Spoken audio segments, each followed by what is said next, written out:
Once upon a time in a land now known as Chile, there lived a fearless warrior named Galvarino. In the 16th century, the Spanish conquistadors thought they could waltz into Mapuche territory and take it over like they were at a flamenco dance party. But little did they know, Galvarino had other plans. During the famous Battle of Lunguillas, the Spanish managed to capture him, and in an attempt to break Galvarino's spirit, the conquistadors decided to give him a hands-off punishment.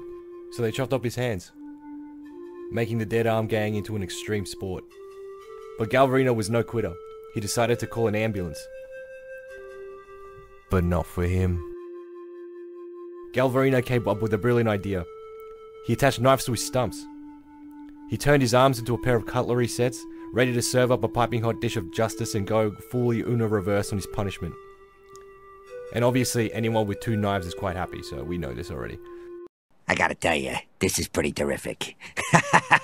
Yeah! So in goes Galvarino, armed with his trusty knife stumps, charged back into the battle like a warrior chef on a cooking show. The absolute master chef indeed. The Spanish must have been really confused when they knew how they had to face a guy that was just cosplaying as Wolverine on the opposing side. The Spanish didn't stand a chance against his slicing and dicing skills. Unless they had a musket, which most of them did, so yeah, that's kind of where it ends.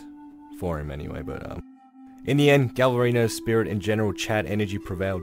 He showed the world that a dash of creativity and culinary skills can inspire a nation of people.